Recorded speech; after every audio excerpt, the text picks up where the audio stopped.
In this episode of The Growth Engine, I'm joined by Anabela Figueiredo, a marketing leader who has built a career at the intersection of data, strategy, and technology. Currently shaping the global marketing function at Moneycorp, Anabela brings a unique perspective, having started her career in computer engineering before transitioning into finance and eventually marketing. Today, we'll explore how marketing can act as a core business growth function, the role of data in shaping strategy, and how to build a truly customer-centric organization. Anna, thank you so much for joining us today. Your career paths that you've taken is unique. You let me get this right. You started in computer engineering, moved into finance, and then come to marketing. So can you talk us through that journey that you've been on? I think it's always been a result of my curiosity. Right. So I began as a computer engineer. Within the engineering, I focused on data. And I was very curious about data and data architecture and transforming data into information. But then as I started working as a consultant in the Big Four, I felt like I was curious about what was happening on the other side of my conversation. So how are these business leaders actually using this information to drive decisions, to manage? And I guess my curiosity just lended itself to an invitation to join the other side. Right. So I moved into management consulting rather than the data consulting. And then from management consulting, I got an invitation to work in the financial services for a insurance company. Okay. I'm there. I'm enjoying to learn business finance.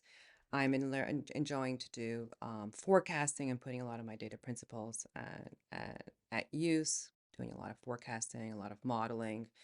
Then I just became curious about, okay, now what? And became very interested in strategy.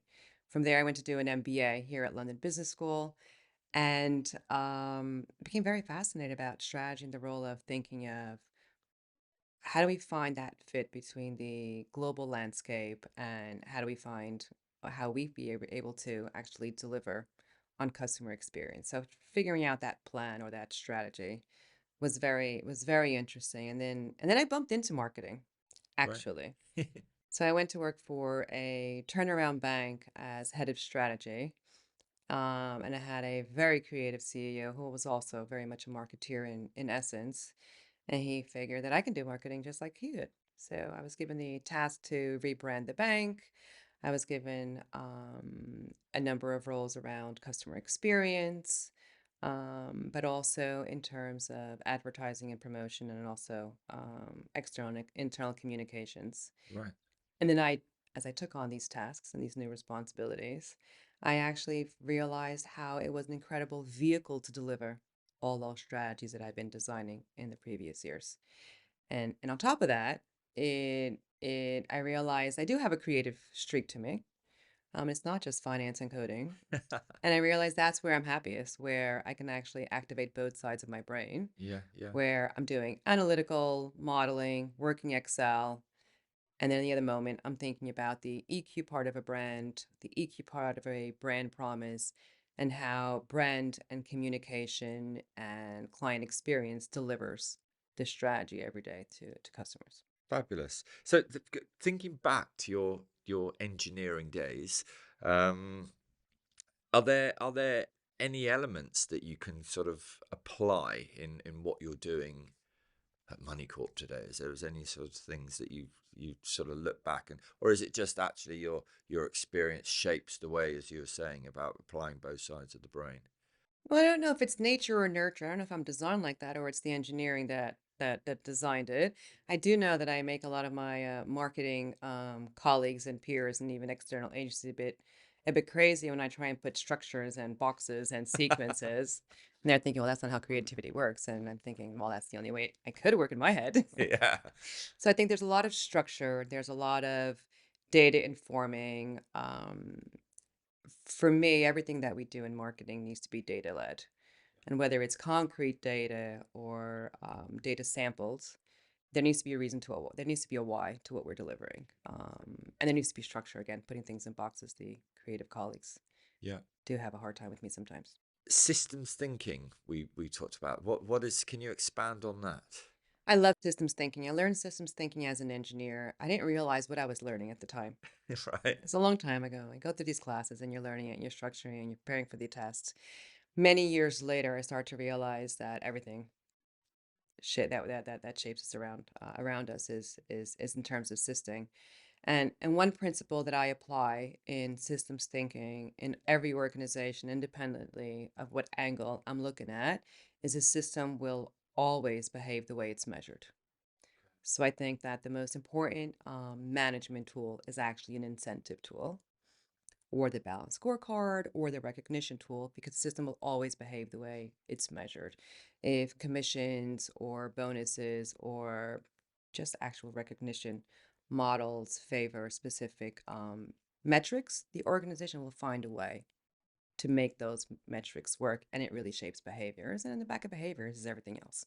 It will come ethics, it will come product, it will come client centricity or not, but it's quite fascinating. But from systems thinking, that's the main principle that I apply in everything that I do, but I've done it in strategy as well as marketing. Right, right. I love that. Hadn't heard it talked about in that way, but you're essentially so think of the behavior that you're trying to create, put the measurement in place in order to be able to measure whether that behavior is performing in there, and then the system will flow down to that natural point. Absolutely. Or, well, not or, as a colleague of mine says, and put a metric in place because I guess when we're looking at it from a rational perspective, that's the metric or the KPI that we're trying to measure.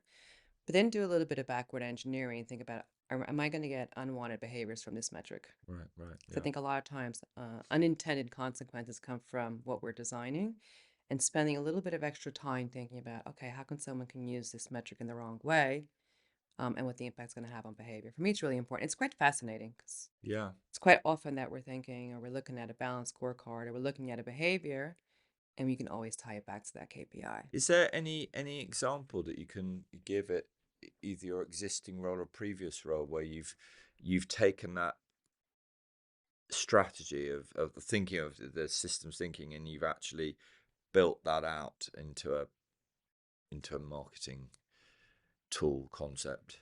Not so much in terms of a marketing tool, but maybe a sales enablement tool. I'm not going to reveal out which of the various companies that I've had, what I founded. But one example that springs to mind was the sales incentive model, and it was a sales incentive model that in which the KPI and way that sales team was recognized, well, financially even, actually countered or shut down another lead generation model or channel. Yeah, And the in order for this specific channel, this sales channel, outbound channel to work, it meant it was inhibiting and limiting the capability of the inbound channel. got it.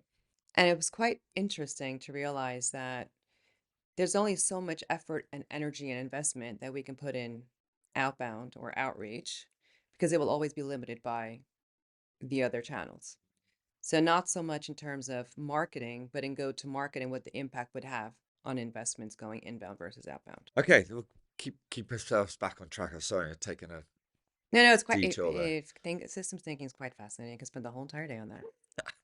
Let's talk about communication with marketing. But you've spoken about marketing as more than just communication. You say it plays a role in shaping supply and demand.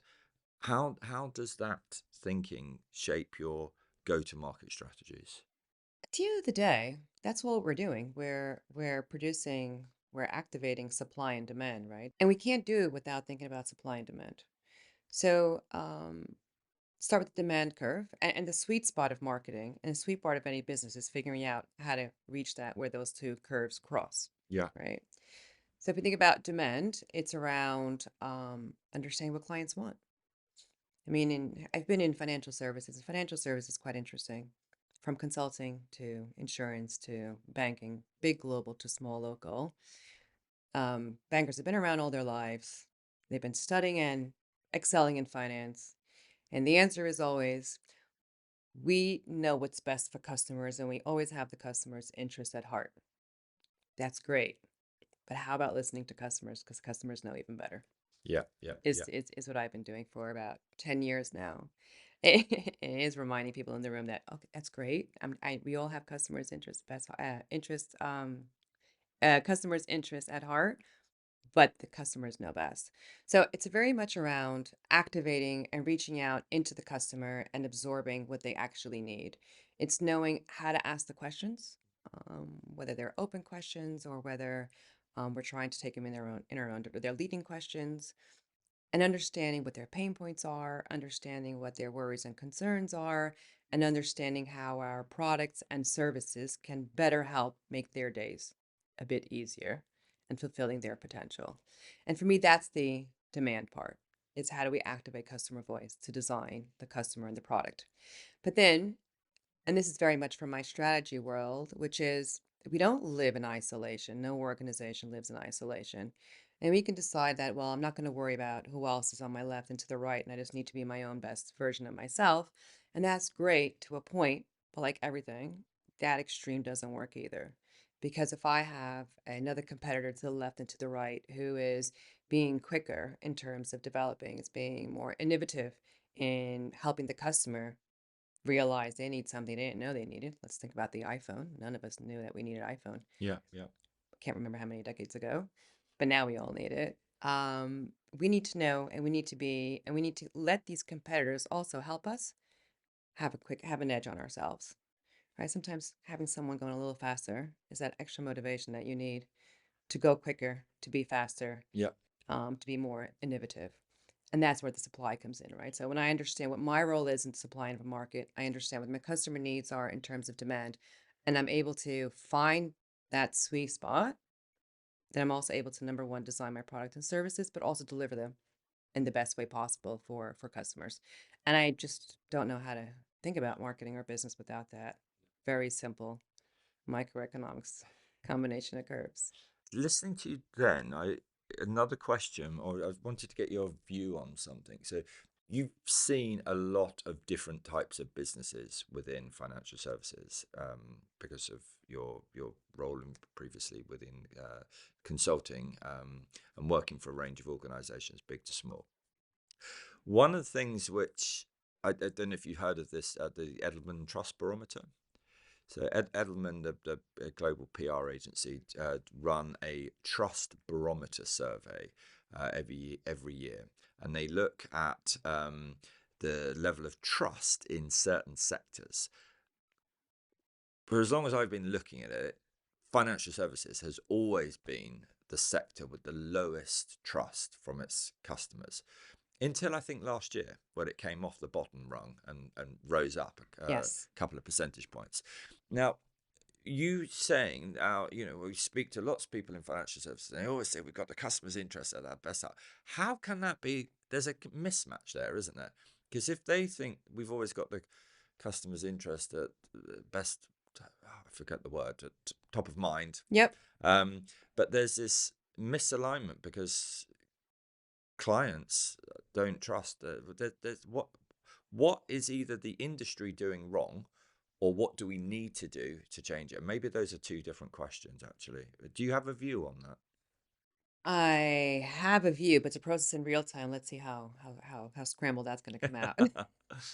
If I go back to my insurance world, and that's where I began my career on the client side, there's a huge discrepancy and lack of trust between insurers and clients. Right. It's the fine print, it's the exclusions, and I think it's a mix between insurance is complex, Yeah. and I think, to be quite honest, I think there was many years where it was a lot of mis-selling. The Right. incentive, going back to systems thinking, the incentive was one more policy. Um, and let me do whatever I need to do the policy. It's usually the fear factor. Something horrible happens to you or your family, Yeah. you're doomed. So get this, and it was sold on the back of fear, and not enough information was brought in. What insurance companies have been doing, and they've been working on it for many years now, is making the fine print not so fine, slightly bigger, Yeah. turning that language into language that the customer can actually understand, and increasing transparency on exactly what a customer is getting and what's not. And I think that's the way. Yeah. Yeah. Of course, insurance. If insurance policies paid for everything, then we wouldn't need insurance policies. Yeah. We can just pay for it out of our own pocket because the price point is not going to allow for it. But I think the same thing happens with bankers. And I genuinely, having worked with a lot of bankers, and most of my friends and family actually are bankers, are in the financial services world, there is a genuine belief, and they do have the customer's interest at heart. This is actually true. I think there is a mismatch between I know best, and I think that's where it breaks. Right. And I think we should spend more time on ensuring the client knows best. So if financial services needs to spend more time on financial literacy, on understanding, on product literacy, on understanding the impact in medium and long-term financial goals, then we can reverse it and the client knows best. And I think that that role of ensuring that the client starts to know best is what will help increase the level of trust. And that's what's been happening lately. Yeah. So if you look at a number of retail, especially if it has a huge impact on the retail consumers, um, a lot of the banks have been moving in that direction. I don't want to bring one into mind, so we're not doing free publicity. Yeah. But if you look at them, we have a recent bank has recently launched a financial health tech for all their customers. That's going to increase the level of engagement and a show of concern that that bank has an increased interest in my capabilities. Right. It's going to help me understand my finances better and what the role of my finances are in my financial well-being. I believe it's more information. I think it's literacy. And when we flip it onto client knows best, Yeah. we will increase that trust. Yeah. Yeah. Okay. Thank you. I was I presumably the FCA Consumer Duty Act is part of trying to specifically with communications try to simplify the communications and make things easy and reduce that everything's hidden in the small print. Um, years ago, we did some research with savers. Why are savers and not investing? And we interviewed range of people, range of ages, and one of the things that came back is that when we have gone on to investment companies' websites, it feels impenetrable. It makes us feel stupid because we can't understand what anyone's talking about. Um, and again, listening to what you're saying now, I think when you said that, you've got a friends and family that are bankers, and actually they genuinely do want to, have their customers' best will and top of mind. I wonder if, in general, within an industry, there is a lot of jargon, there is a lot of complexity, and as a group, you start working in it, you start falling into that language without being aware of it, and then sometimes marketers have to step down, draw a line, and just go, "Hold on, we're talking in one way, but customer doesn't speak like that," and perhaps Absolutely. yeah, I do think so. Again, one of my previous roles and the work I did on brand, it was very much about bringing down the the the perception of arrogance yeah, of the banking communication and bringing and elevating what we feel the customers. And it was creating that equal mm, level playing field in terms of communication yeah, and admitting and realizing that the customer is at the same level. yeah, I think that's also something that's been very different, right? Banking has had a specific positioning yeah, until very recently, and I do think it's changing. But they do have the client's best interest at heart, and this is quite interesting too. If we go back to most people need to be engaged in what they're doing, right? And that comes from all the different types of people engagement surveys. They need to be connected to purpose. I'm not sure that many, if we were to calculate the number of percentage, people get up just to move money around the world. no, In their own way, they try and make sense of what they're doing. yeah. And it's usually to have some kind of role in people, humans, society. So bankers don't wake up just to move money around the world. They do want to deliver more, right? I was speaking to a credit company, and they were saying, actually, what we're helping to do is to fund real businesses, right? Fund, and that was their passion. It was, yeah, it's financial service money, but their view is that they are contributing to society by launching all of these endeavors and Yeah, and entrepreneurialism. enabling ideas and Yeah, enabling projects. yeah, absolutely. Right, well, we are really going off track on every Let's go question. back. So, in a previous role, you applied machine learning to redefine product positioning. Uh, how do you share data, and has AI changed your approach to marketing?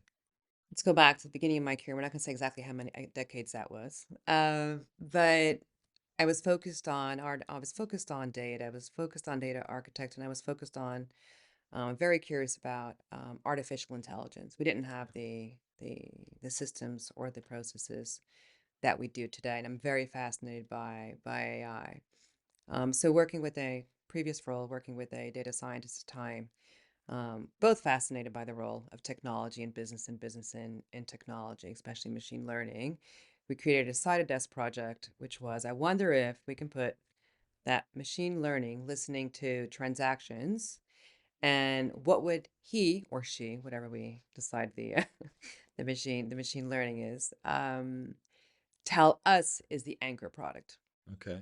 And having been in financial services, usually marketing or usually someone in the business, usually in product, decides this is the anchor product, whether it's mortgage or credit cards. Just for my clarity, when you say anchor product, you mean the core product of The the core business? product that will create loyalty or and bring and attract customers.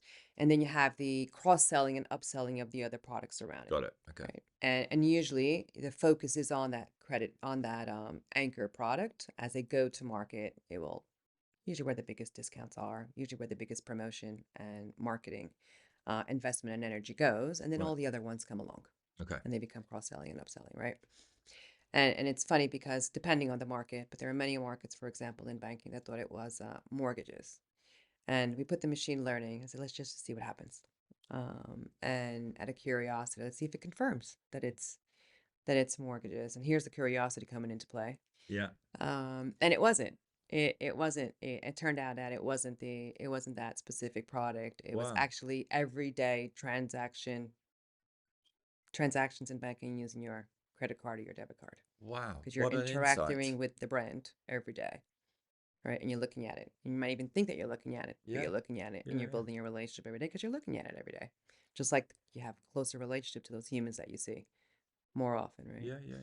Yeah. And then, so it's quite interesting because that just totally changed the paradigm around what the go to market should be, what the pricing should be, what the cross selling and upselling should be, and in what order it should take place. I think it's fascinating because AI will allow us to question our own beliefs. I like questioning my own Yeah. beliefs. I like being shown that I'm wrong and Sure. figuring out. Engineering background again. I do. I like being told that I'm wrong and why, Yeah. and given an opportunity to reshape and redesign from scratch. Go back to the board. Go back to the drawing board, but with more information this time, and knowing that Plan A doesn't work. And if we have all this data nowadays, that can help us go into designing, knowing being a lot better informed. It will increase our opportunities to be a lot more productive in the energy that we do employ, whether it's in marketing or it's in go to market or it's in product design or product improvement. Yeah. Yeah. Agreed. Agreed. Um, Can't remember if I answered the question.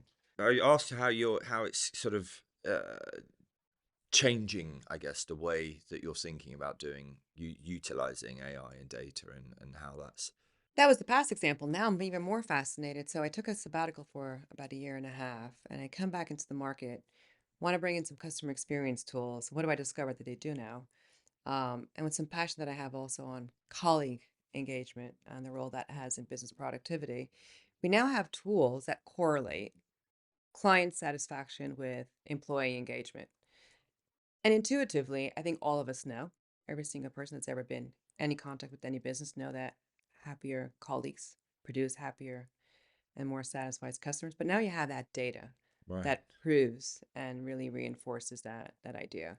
And I think that allows us to shape organizations and organizational models and cultures in a very different way. That's super interesting. So I just want to drill down into that to explore something. So, am I right in saying that from the role of a marketing perspective, which the role that there is exploring customer satisfaction and how can we improve customer satisfaction? What you're saying is that there's tools now that we can link up to employee employee satisfaction, which is sits more traditionally within an HR remit. Yes. But now with these tools, you've got the ability for HR to be working in conjunction with marketing in order to deliver a better outcome. Oh, absolutely. That's where systems thinking comes in, right? No, Yeah, no pieces work in silo, and they shouldn't work in silo. The benefit comes when they intertwine together. But yes, there are a number of studies that there are a number of studies that prove or show that client engagement has a huge impact in customer engagement and productivity of an organization. But now we start to have tools that organizations can implement in their own workplace to do that connectivity. And could you imagine if you're working in a bank in the UK, for example, that has hundreds of thousands of branches, and you're able to do that correlation, yeah, pinpoint where our colleagues are unhappy, unsatisfied, disengaged, and you see the correlation with clients, yeah. but you're able to actually have a number of interventions in that little bubble and To impact those impact it. customers. Yeah. Yeah, especially if you could be if it almost acts as a sort of early warning system. So is that technology available now, or that's the direction we're No, no, heading that in? technology is available now. It Are you haven't, I haven't, implementing I'm that, or trying can you to, say I'm going that? to try and implement it one day. Not going to say Wow. exactly when, Yeah, but I do want to implement it one day. It's absolutely fascinating. that really is. Yeah, especially the I guess the impact that that can have on global businesses, Yes. having that transparency. Fascinating. So I see AI and data basically informing everything that we do Yeah, in go to market and marketing. So the how and the why and the what comes out will be better informed. yeah. So we start. Well, I've skirted around the edges there of saying, so is that stuff that you're implementing now at Moneycorp? So let's talk more specifically Yep. about Moneycorp. So you've been in the role, I believe, 7, 8 months Yep. now, um, and transforming the marketing function. That's Trying. definitely, I'm sure. What's been your priorities? What have you come into the presumably come in first few months is finding your feet, working out what it is that you want to do. What are those priorities now on your to do list? I think the first and probably biggest priority and where I have most of my energy is repositioning the role of marketing within an organization. Right. I there still are marketing can be a lot of things depending on what organization you're at. Yeah. Previous organizations, whereas before marketing was a function of strategy, business development, commercial design, and then PR and internal comms, as well as the actual advertising, promotion, and branding. So full left to right brain function. Other places, usually in organizations that are bigger, it's a lot more sliced up, and marketing will be more of the brand and advertising. Yeah. And I left marketing out of that on purpose because I think marketing has a lot more of the strategic and rationale and modeling perspective too. Um, and at Moneycorp, traditionally, it was very much around brand and advertising promotion. Right. So it's about repositioning and in the organization around okay, we're bringing in new capabilities and new skills into the organization that will serve the organization in a different way, and that takes time. Yeah. It takes time for the rest of the organization to adapt and understand and know how to leverage these new capabilities and what its role is in helping getting to its next step. Um, that in itself is a process, Yeah. but then it's also about building the capabilities. So we're bringing in the skills around and the analytics, plugging into the data and using the data to inform us in what we do and how we do it. We're building in, and one of the big work streams that we're building are very much around the customer experience. Right. I think we've noticed that what I think is the most important part of a marketing function is having the voice of the customer within the organization. And we are building those capabilities to tap into customers, whether it's a wide outreach through surveys or starting to design those workshops where we sit in a room in focus groups and listen to customers and get answers to questions we didn't know we had. But it's also about how we transform those insights to market, to market products, but it's also on how we turn those insights into shape products. But it's also around how do we turn those insights into how we serve clients. So What role is it going to have in shaping continuous improvement in operations? The end of the day, if we can get it right, I almost feel like saying that at the end of the day, and you're doing the budget process for the next year. Usually, the biggest process, the budget goes to IT, and you'll have the voice of the customer telling the organization where it should be investing, Yeah. depending on what it matters most to that customer. So again, it's activating customers, bringing it into the heart of the organization for service and design, and helping it almost define the metabolic rate of the organization going forward. Well, listening to you speak, I'm envisaging you building the voice of the customer in as a both in the way that you go out and have, I guess, moments in time voice of the customers through surveys or similar, but potentially there's a way to have that continuous, always on voice of the customer coming in to the business as well, so that you're creating that constant supply of data which is Yep. shaping the performance. But presumably there must be a business strategy that sits on top of that as well, that is saying these are the questions that we want to learn from the voice of the customer in order to help us succeed on the overarching strategy of the business. Oh, absolutely. No, no. The organization has a very clear strategy at a high level in terms of corporate, and it also has a very clear strategy in terms of business of where it would like to go. Yeah. And I'd say we would like to go because if we say where we want to go, then we go back into that arrogant space. Yeah. So where we think we'd like to go, where we think the customer wants, where we very strongly believe, but we want to confirm Yeah. with the customer that that's the right way to serve him and her. And I'm asking about that specifically because you said previously at Moneycorp it was the more sort of brand advertising communication side of marketing, which, as we know, is one part. Yep. But it seems that the stuff you've been brought in to is a recognition from the business that actually marketing can be a lot more. It's the strategy side, so it can act as that growth driver to help us achieve the strategy. Yes, now there definitely is a strategy, and it was that strategy, that significant ambition, that brought the recognition that we want a different type of marketing in the business, plugging in and supporting Yeah.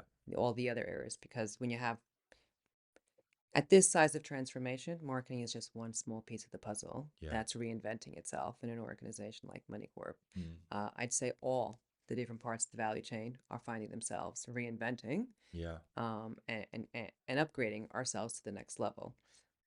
Well, I think what we're trying to do as a management team is ensuring that this time, going back to the systems thinking, Yeah. we're not in all separate lanes, but we're like a puzzle connected. So we're growing also together. Mm. And that's also part of the business strategy, the how on the delivery. Going back to the original question, the to-do list of the 7 months. So repositioning the role of marketing within the business. So there's a lot to be done there.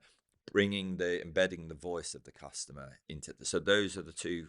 Embedding the voice of the customer. I think there's something around connectivity. Yeah. And you'll see all global businesses go through phases where franchise for a few years, a lot of adapting, a lot of autonomy in the different businesses around the globe. And then there's this big swing to the other side where it becomes corporate. When that becomes too strong, goes back into franchise. So all organizations flip back and forth toward franchises. I think now is a moment where Moneycorp can globalize a bit. Right. And that's about ensuring that there is a unique voice across the firm. It means that there's a unique way about we present ourselves across the globe.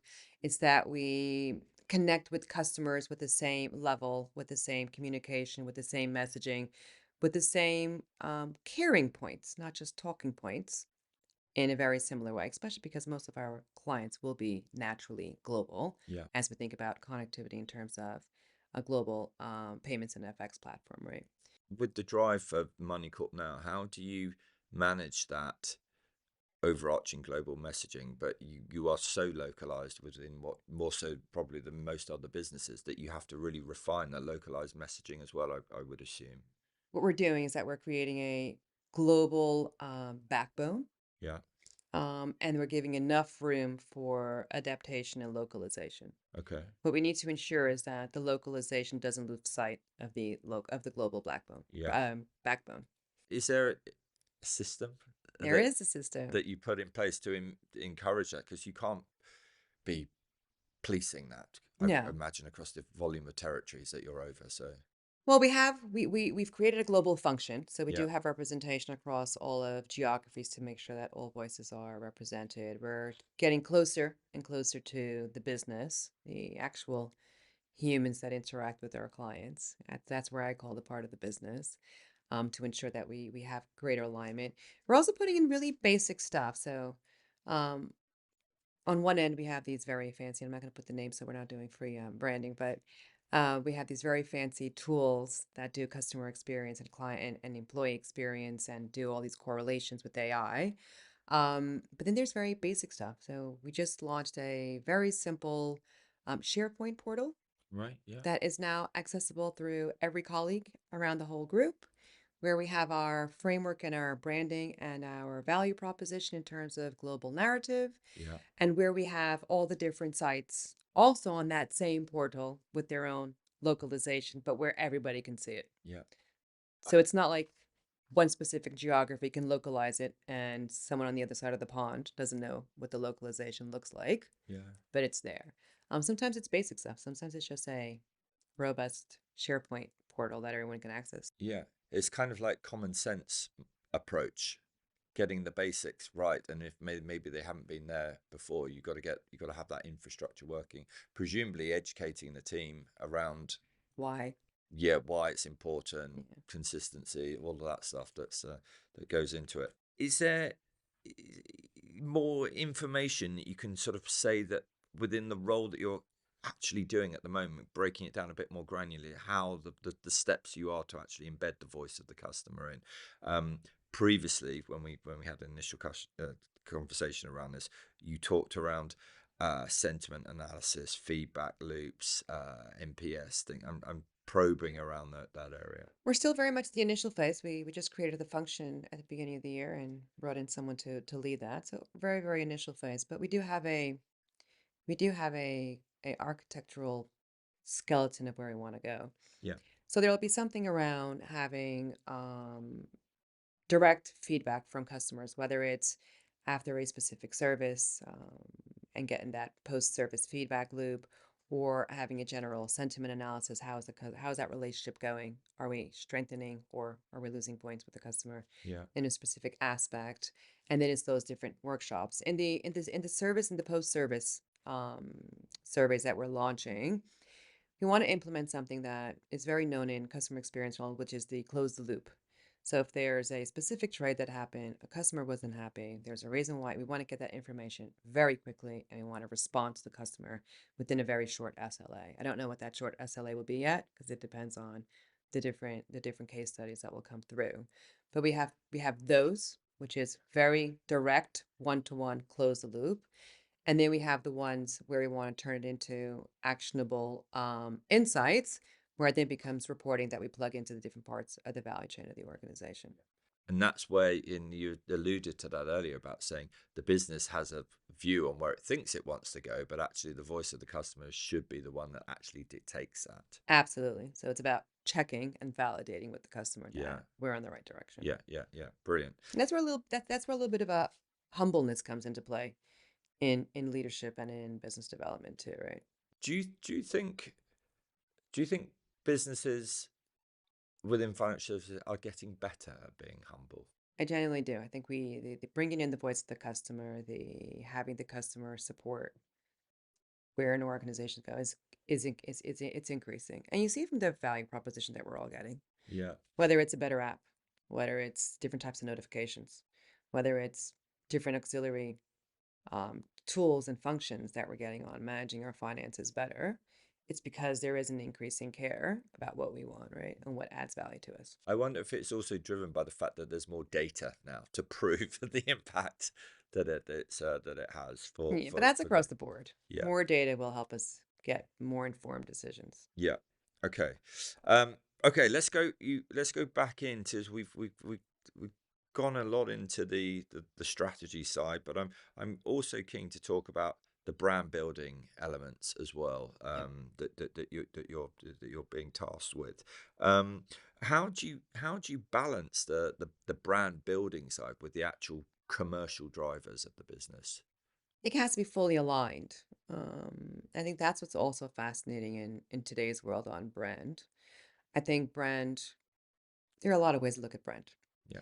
And before I tapped into the marketing space, a brand to me, very naively so, was that it was a pretty sticker. It was a color, it was a design. And I never thought much about whether it's a square or a circle or whatever designs behind it or a bird, what color it is and what initials are being used. To be very honest, when I was working in the engineering and finance and even strategy space, and having dived into customer analysis, customer sentiment, understanding how customers perceive products and services, you realize there's a lot more behind a brand than just a color. Yeah. And for me, branding is everything else that supports that color or that design or that name.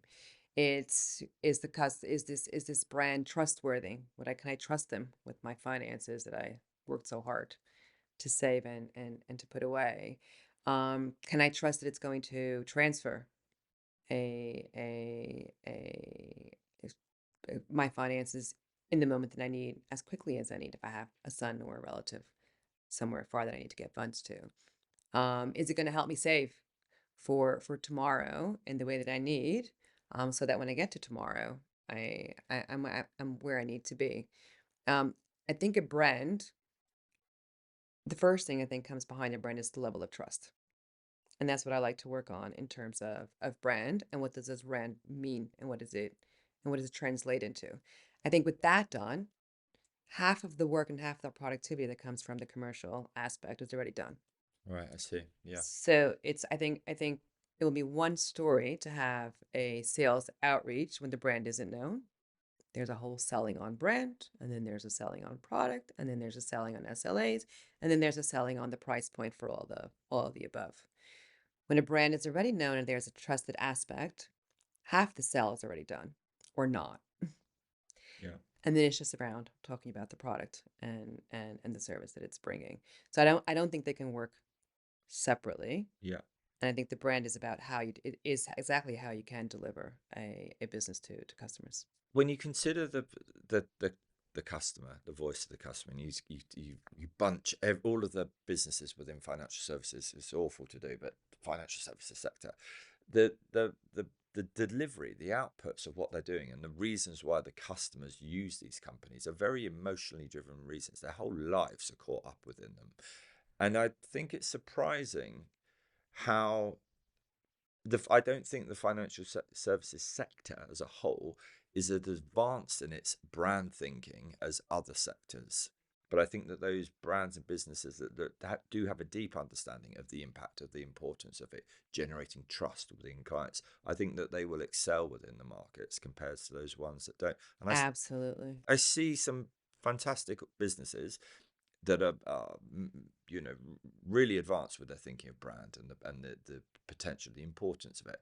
But some people that really still don't pay it much thought or consideration, and I think that that's a mistake. No, I completely agree. If I can bring in my hobby into the conversation. So one of my hobbies where I like to spend time when I do have time is on the role of mental health in the workplace. Right. And I've done massive amount of studying and research on it, and it was quite interesting. I was working at a bank when I bumped into mental health and the role of mental health in the workplace. When I realized one of the main contributors for lack of mental health is actually lack of financial health. Right. So, if we think about the role that financial services can play in improving financial health and the impact it will have in improving the mental health of society, it could be massive. And that's when I fell in love with financial services and I decided I was in the right industry. Yeah. Yeah. Fabulous. And you can think of it as a family and a human, but you can also think of it as the financial health of an organization. Because if you're building financial health of an organization, you're in turn protecting employment, you're protecting families once again. Yeah. Yeah. You are a member of an organisation that's supporting mental health within workplaces as I well. am. I am part of Mind Forward Alliance. Right. It's actually an organization that started in the UK here in London Right. about now I'm starting to forget, but about 15 years ago, and it's gone global. Right. And I was lucky enough to have established the chapter of Mind Forward Alliance in Portugal a couple of years ago, which is how I occupied the last that year and a half that I was off of the corporate world. I find that fascinating. The because there's something I've been very interested in about financial education, mainly because when I grew up, I had such poor financial education, and now I have kids, and it's top of mind. And I've often thought that the industry could do more collectively to promote that within schools. I've got friends that are school teachers. He tells me that financial education is taught within schools, but it's only taught a very small amount. What's the situation like in Portugal? I don't think we're there yet. No. I don't think we're there yet in Portugal. I'm an academic junkie. If you look at my LinkedIn, I Yeah. like going and getting certifications and getting classes and doing tests and preparing for the tests and the work. It's just something I like to do. But if I had a vote as a parent and as a member of society, I would vote to delay some of the academic learning that we have, whether it's math programs or Yeah. learning programs or science, and I would bring in financial health and financial literacy a lot younger, a lot earlier. Yeah. I think there are too many families that suffer and aren't at their best because of lack of financial literacy. I read a couple of days ago, so I can't think of where it was now, but that your relationship with money, the links that you start making with it start as young as 9 or 10 or something. It was a very. I would say even younger. Would you? Yeah. I would say even younger. I have a 19-year-old, almost 19-year-old, and he was around 4 or 5 when one day I discovered this big bag of coins in his book bag. Right. And I'm mortified, thinking, what is he doing? Is he stealing from us? Is it, or where's he taking these coins from? I'm getting very nervous around. And I sit down with him and I'm like, where are you getting this money from? And he can realize that I was getting nervous, so he was scared to answer. And then I discovered that he was selling cookies at school. Right. So he was taking cookies from our cupboard and he was selling, I don't know if it was 20 or 30 cents in Portugal. He was making money. So five. That's A fantastic. lot younger than we think. Yeah, that is. Yeah. Wow. 5 years old he was doing 5 years old. 4 or 5, he was in reception. Amazing. That'll be a story at his wedding. My opposite story to that is that my son, uh, we suddenly got alerted on Amazon that we had ordered something about 150 plastic figurines that were suddenly coming through, and bill for over $1,000. We were like, what? So yeah, less entrepreneurial than yours. Were you Um, able to cancel that? we did cancel it, thankfully. We didn't. Can you imagine them all coming through the letterbox on the same day? No. Okay, let's go back on track again. On to brand. Moneycorp's brand architecture. When you've come in, it wasn't quite where you felt it needed to be, if I remember correctly. Yep. Um, how are you evolving the brand architecture? What does that look like in a kind of day to day, what's in front of me to do list approach? The brand architecture we have today is absolutely natural result of how an organization grows, like Moneycorp, where it starts with a specific product, a specific servicing, and a specific geography. And then there's an add-on, and you do a small little adjustment to the brand. And then there's another add-on and segment, and another little adjustment, and then another geography, and another little adjustment. Right. Yeah. Then there's an acquisition, and there's another slightly different adjustment. And all of a sudden, the result of this architecture is not really premeditated or engineered. It's a result of the actual natural growth. So I think there's a point in time where we need to go back to the beginning and go back to the drawing board, design that skeleton, and understand, how am I going to organize my brand in terms of geography? How am I going to reorganize my brand in terms of customer segments and products and even sub-segments?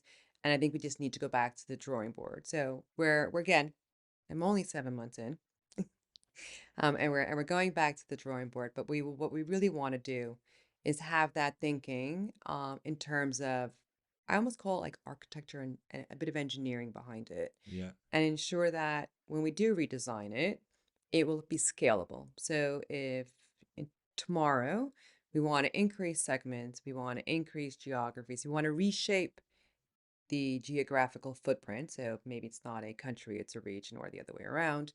It will have that flexibility to adapt to it. Listening to you describe it in that way, it sounds like most businesses will go through a kind of issues with it because of the just the rate of the growth phases that a business goes through. Once you get to a certain size, you have to go back and restructure that to Absolutely. fit for purpose for its next stage of a business's life. Absolutely. This organization's been around for 45 years. Yeah, It has been reinventing itself in terms of products and services and positioning, quite impressively. So it's natural that the yeah, architecture now needs a rethink, yeah. to where it is today and where it wants to go tomorrow. And I think thinking back to listeners of the podcast that may be thinking about that they have to go through a similar challenge within their organizations that they're working for. What's the sort of one piece of advice you'd give to those people that are going to go through that process of transformation within the business growth? I will always go back to my starting point, which is curiosity. I think for marketeers, but not just, I think all leaders should always hold a huge element of curiosity. What are we missing? What are we getting wrong? What are our clients telling us? What's the data telling us? What are our peers out there telling us? And not forget that we don't exist alone in the world. So we can go back to that price point in the microeconomic curve. Um, and just explore, right? I think keep an open mind and explore around listening. Again, we might have our customers' best interests at heart, but let's listen to customers and what the past is telling us too. So definitely curiosity. What else can we do? If I can give two more pieces of advice, I would add a number two, which is speak the language of the business. Marketing needs to work with a lot of different parts of the value chain of an organization. It needs to work with IT. It needs to work with finance. It needs to work with HR a lot more than we think. It needs to work with product.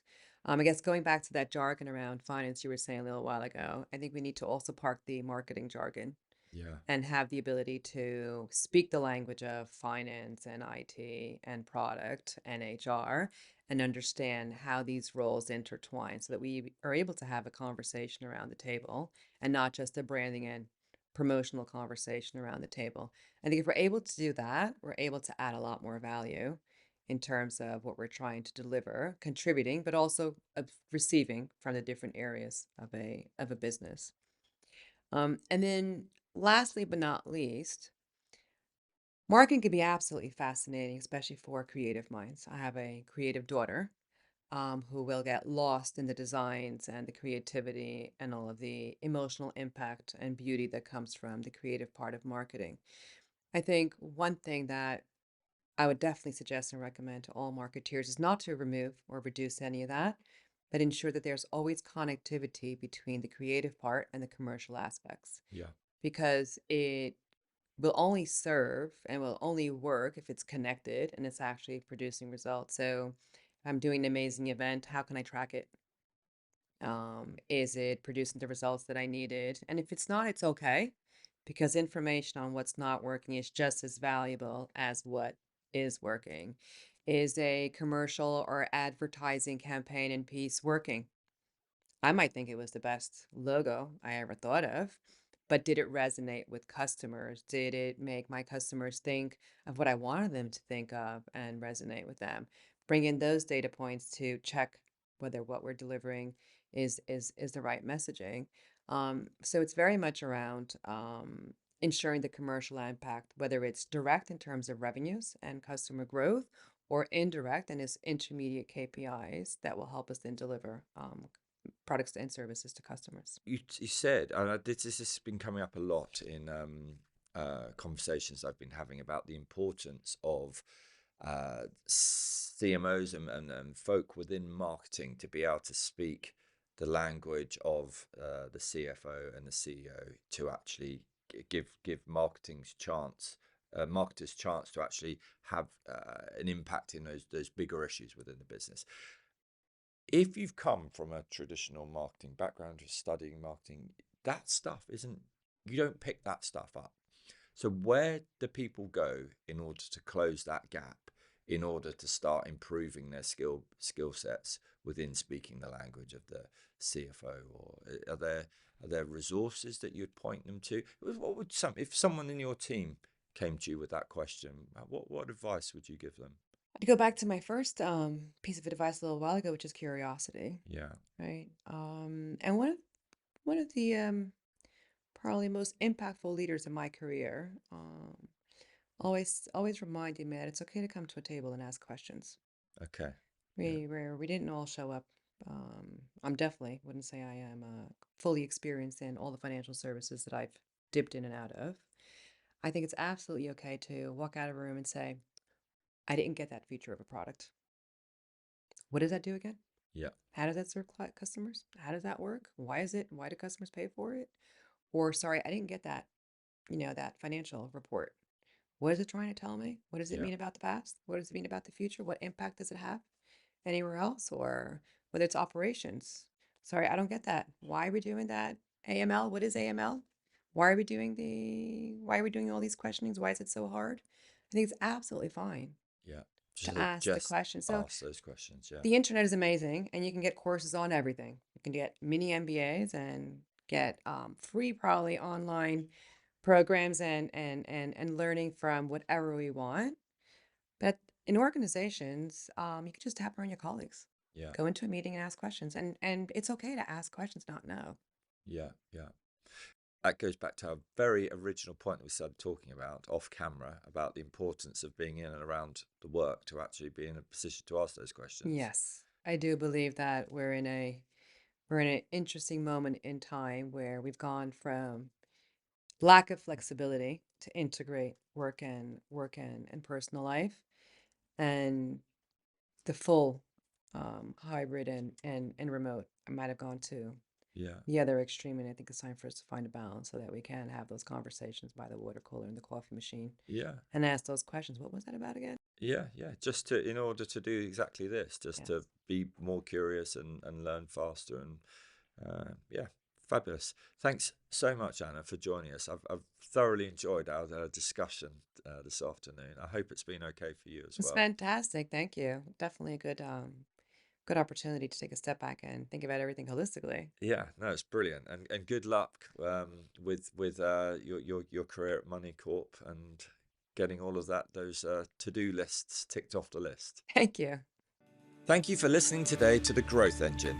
If you enjoyed this episode and like to hear more, please do subscribe wherever you get your podcasts from and follow us on LinkedIn for regular updates or on hubagency.co.uk. Thank you and see you next time.